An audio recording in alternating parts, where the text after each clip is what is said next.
Radio Publique Africaine.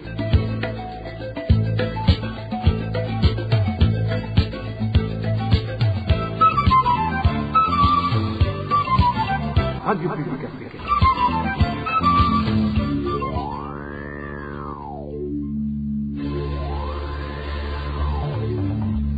C'est le moment de suivre le journal parlé en français.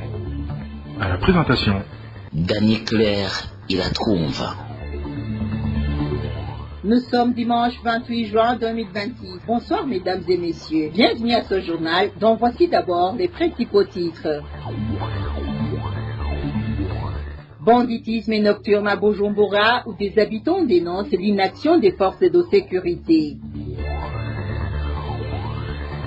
À Rumongue, des habitants dénoncent le retard de la Régie des eaux dans l'installation des compteurs d'eau et d'électricité. Et enfin, nous allons vous faire entendre dans ce journal et dans la rubrique sportive, Coupe du Monde, le football africain franchit un nouveau cap avec 9 nations qualifiées pour les 16e de finale. C'est tout pour le sommaire. Dans quelques poussières de secondes, le développement de ces titres. Ouvrons ce journal par la page gouvernance où les habitants de la zone Rumongue, dans la province de Burunga, dénoncent le retard de la Régie des eaux dans la distribution des compteurs d'eau et d'électricité. Ces habitants expliquent qu'ils ont payé tout l'argent demandé pour obtenir leurs compteurs. Mais malgré cela, ils demandent toujours leur installation. Ils précisent qu'une année entière s'est déjà écoulée depuis le paiement sans recevoir les compteurs. C'est un reportage de Balthazar Mivuro. Les abonnés de la Régie des eaux de la zone Rumongue dans la province de Burunga disent qu'ils attendent leur compteur d'eau et d'électricité depuis plus d'1 an et 3 mois. Pourtant, ils ont déjà payé tout l'argent demandé. Un habitant explique que les autorités disent souvent que les compteurs sont disponibles. Mais, selon lui, les abonnés continuent d'attendre sans résultat. Ils ajoutent que les quelques compteurs distribués sont donnés à des personnes qui auraient payé des pots de vin. Quand les compteurs arrivent de Bujumbura vers les provinces, certains disent qu'ils sont déjà réservés à des personnes qui ont donné des pots de vin. Les responsables expliquent que la liste vient de Bujumbura et qu'ils ne font que la suivre. Mais selon nous, cette liste est influencée par la corruption. Cet habitant affirme que cette situation leur cause de lourdes pertes. Beaucoup sont obligés d'utiliser des bougies pour s'éclairer. Pour l'eau, ils doivent en acheter chez des voisins qui possèdent déjà un compteur. Ils demandent au gouvernement d'intervenir rapidement pour que tous les abonnés reçoivent enfin leur compteur. Nous demandons au gouvernement de nous donner les compteurs que nous avons déjà payés. Aujourd'hui, nous rencontrons beaucoup de difficultés. Nous utilisons des bougies pour nous éclairer et nous devons acheter de l'eau chez ceux qui ont déjà un compteur. Cela nous coûte très cher. Nous ne comprenons pas pourquoi l'État encaisse notre argent sans nous fournir le service que nous avons payé. La rédaction a tenté de joindre les responsables de la Régie des eaux dans la province de Burunga afin d'obtenir leur réaction aux plaintes des abonnés, mais jusqu'à présent, ils n'ont pas pu être contactés. Merci à toi, Balthazar Mivuro. Comme je vous le disais en titre, dans la rubrique sécurité, des cas de banditisme sont signalés dans certains coins de la ville de Bujumbura, opérés à partir des heures de la soirée. Certains citadins qui se sont confiés à la RPA indexent les agents de sécurité de ne rien faire pour arrêter ce phénomène. Emmanuel Ngeko nous parle de la situation. Ces cas de banditisme observés depuis près de 5 mois dans la ville de Bujumbura sont surtout opérés sur les parkings et dans les croisements des rues. Certains citadins qui se sont confiés à la RPA racontent que ces voleurs ne sont même pas attrapés car agissant en groupe. Ces bandits se pointent sur les parkings et certains volent ceux qui attendent des bus et d'autres s'attaquent aux véhicules. Ces bandits sont nombreux ici au Palais des Arts et déjà compréhendés car ils opèrent en réseau. Si rien n'est fait, les choses pourraient devenir plus graves. À part la place abritant le Palais des Arts, nos sources indiquent que ces cas de banditisme sont également signalés non loin de l'école Stella Matutina, près de la librairie Saint-Paul, sur l'avenue de l'université et ailleurs. Ces citoyens indexent les agents de sécurité de ne rien faire pour arrêter ce phénomène. Ils leur demandent plutôt de surveiller ces bandits. C'est la peur qui règne dans la ville de Bujumbura alors que des policiers sont en grand nombre et sont au courant de l'existence de ces cambrioleurs. Même s'il y a celui qui est attrapé, personne n'a le droit de le punir. Donc, si l'impunité persiste, ces cas de banditisme se multiplieront davantage. Si vraiment la police ne prend pas au sérieux cette situation, personne n'aura la sécurité de ses biens. Nous demandons aux forces de l'ordre d'être vigilants à l'endroit de ces voleurs qui déstabilisent la population. La situation se présente ainsi au moment où le manque de carburant reste une problématique, ce qui devient une bonne occasion pour ces bandits d'attaquer ceux qui préfèrent rentrer à pied et arrachent ainsi des sacs à main chez les femmes, des téléphones portables et de l'argent chez d'autres citoyens. Merci à toi Emmanuel Nyungeko. Société à présent, certains usagers de la route qui passent à proximité du marché d'Ojabé dans la zone de Giza demandent avec insistance sa réouverture afin de faciliter leur déplacement. Des habitants indiquent que cette route a été fermée à la suite de l'incendie qui s'est récemment déclaré au marché d'Ojabé. Éloge Divin Remécha. À la suite de l'incendie qui a récemment ravagé le marché des planches d'Ojabé dans la nuit du 21 au 22 juin, une partie de la route a été fermée et reste inaccessible jusqu'à ce jour. Les autorités avaient expliqué cette fermeture par la poursuite de l'enquête sur les circonstances du sinistre. Certains usagers de cette route affirment que cette situation complique considérablement les déplacements, tant pour les automobilistes que pour les piétons. Témoignage de l'un de ses habitants. La route qui va de l'endroit communément appelé Foyer, près de l'église vivante, jusqu'au marché d'Ojabé est fermée. Pour un habitant d'Ojabé, notamment celui qui vit à l'endroit appelé Kumutoyi, cela complique les déplacements. Que ce soit les automobilistes ou les piétons, tous éprouvent des difficultés à circuler car ils sont obligés de faire un détour par l'avenue de l'imprimerie ou de passer par Giza. Ces habitants demandent aux autorités administratives de rouvrir cette route afin de faciliter la circulation. Nous demandons que cette décision de fermer cette route soit levée. Si les autorités souhaitent poursuivre l'enquête sur les causes de l'incendie, qu'elles se limitent à sécuriser la partie ravagée par les flammes et qu'elles autorisent la reprise de la circulation sur le reste de la route, comme c'était le cas avant l'incendie. La RPA n'a pas pu obtenir la réaction des responsables de la zone de Giza, ni de ceux de la commune de Mukaza, dont dépend cette localité, afin qu'ils répondent aux sollicitations exprimées par les habitants. Merci à toi, Éloge Divin Remécha. Dans la librairie politique, la population de différentes localités du pays s'insurge et s'inquiète en même temps de la création de la radio Rondera FM, dont l'ouverture solennelle s'est déroulée ce vendredi en commune d'Ongozi. Certains qui se sont confiés à la RPA indiquent qu'il n'est l'ombre d'aucun doute. Cette radio a pour mission de s'aimer la haine et la division ethnique. Une stratégie entretenue par les dirigeants actuels du pays dans le but de protéger leurs propres intérêts. On les écoute.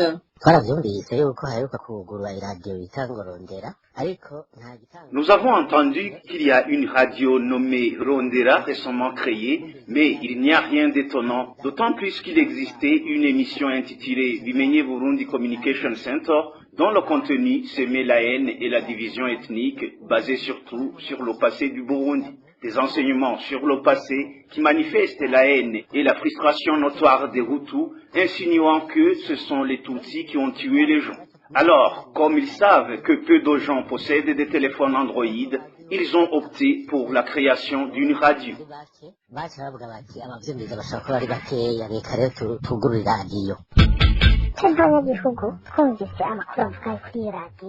Nous, la population, nous sommes inquiets des informations relatives à la division ethnique diffusée sur cette radio Rondera. Nous ne comprenons pas ce phénomène puisque toute la population, sans distinction aucune, souffre des mêmes effets au Burundi. Nous connaissons le même problème relatif à la famine qui gangrène les ménages des Burundais, sans parler d'autres problèmes comme ceux liés au au déplacement, et j'en passe. Alors, les auteurs en sont ceux qui ont des intérêts politiques à protéger pour se maintenir au pouvoir. Ils essayent alors de diviser les Hutus et les Tutsis. Comme les Hutus sont nombreux, ils veulent leur prouver qu'ils agissent pour l'intérêt des Hutus. Néanmoins, la misère des Hutus est identique à celle des Tutsis. Aucune ethnie n'est en train d'œuvrer pour sortir les Burundais de cette misère.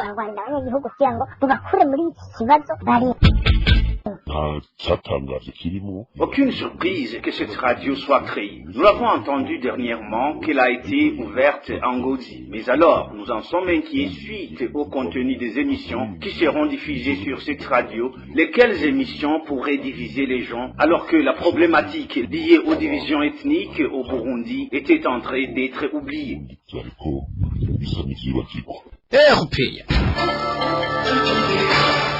Les agriculteurs de la commune de Bugendana de la province de Gitega se disent préoccupés par la pénurie récurrente d'engrais chimiques. Au moment où ils devraient déjà commencer les travaux de semis dans les marais, ils affirment que jusqu'à présent, ils n'ont toujours pas reçu d'engrais, ce qui leur fait craindre une faible production agricole, comme cela a été déjà le cas pour la saison culturelle précédente. Elvis Nyomungere nous en dit plus. En cette période de la culture des marais, les agriculteurs de la commune de Bugendana disent être inquiets de la récolte escomptée. Ils expliquent que le manque d'engrais observé depuis les saisons culturelles A et B a entraîné une baisse considérable de la production, comme l'indique cet agriculteur. Nous pensions utiliser cet engrais pendant la saison culturelle, mais cela n'a pas été possible. Nous avons finalement semé sans engrais et par conséquent, la récolte a été faible car nous avons semé en retard après avoir longtemps attendu l'engrais.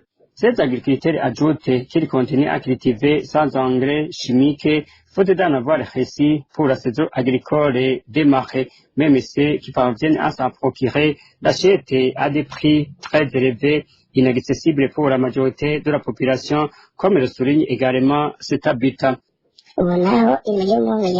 Aujourd'hui, alors que la saison culturelle des marais a déjà commencé, nous n'avons toujours pas d'engrais à utiliser. Ceux qui parviennent à en obtenir l'achètent au marché noir où nos prix du kilo varient entre 3500 et 4500 francs burundais. Cela signifie qu'un sac de 25 kilos coûte entre 75 000 et 100 000 francs burundais. Les agriculteurs de Bugendana disent aussi être désespérés puisque l'État les demande de payer davantage les frais liés aux fertilisants alors que ceux qu'ils ont déjà payés ne les sont pas distribués. Il précise que cette pénurie d'engrais contribue à l'insécurité alimentaire persistante dans les ménages. Les agriculteurs de Bugendana demandent ainsi au gouvernement d'alléger les conditions imposées aux commerçants afin qu'ils puissent importer librement des fertilisants à partir de l'étranger et surtout les rendre disponibles sur le marché afin de permettre aux agriculteurs de cultiver normalement et par la suite augmenter la production agricole. Merci à toi Elvis Nyomungere. Environnement à présent, les actions des citoyens sont en grande partie à l'origine des ravins qui se multiplient dans plusieurs localités du pays. Constat fait par le président de l'association Facha, Patrice Saruguheva, qui donne quelques exemples de ces actions de l'homme, tels que ceux qui creusent dans les rizières ou dans les montagnes à la recherche des matériaux de construction. Suivez-le. Au niveau de l'association Facha, nous constatons que la plupart de ces trous, de ces ravins, de ces fossés, l'origine, c'est l'action humaine. Notamment, quand les hommes cherchent des mines, des terres rares, ils creusent. Quand ils cherchent de l'argile pour la poterie, par exemple, ils creusent. Quand ils cherchent des moellons, des pierres, des sables, ils creusent. Quand ils sont dans la fabrication des briques, ils creusent. Et chaque fois qu'ils creusent, ils ne se rappellent pas de fermer les trous qui restent malheureusement payants. Et alors, avec l'effet des pluies, ça s'agrandit. Et ça finit par être nuisible à la population. Et là, nous constatons que l'effet des pluies dépend aussi de l'action humaine quand l'homme fait l'agriculture mal contrôlée. quand il n'y a pas de courbe anti-érosive, quand l'homme coupe des arbres et que le sol reste sans couverture. Chaque fois, les ruissellements des eaux de pluie, les rivières qui débordent, mais chaque fois, nous constatons qu'il y a l'action humaine, la recherche des sables par exemple, dans les rivières, des pierres, des moellons. Quand ils creusent en profondeur, les bords des rivières finissent par s'effondrer, s'écrouler, et là, finalement, il y a des fossés, il y a des ravins énormes qui se creusent. Et là, nous constatons finalement que la responsabilité incombe à l'action humaine. Le président de l'association Facha explique alors que suite à ces actions humaines sur la terre, c'est en retour les hommes qui devraient assurer sa protection en plantant des arbres qui soutiennent le sol et en comblant sans tarder les fossés qui commençaient à se former. Suivez encore une fois Patrice Sabouguhiba, le président de l'association Facha.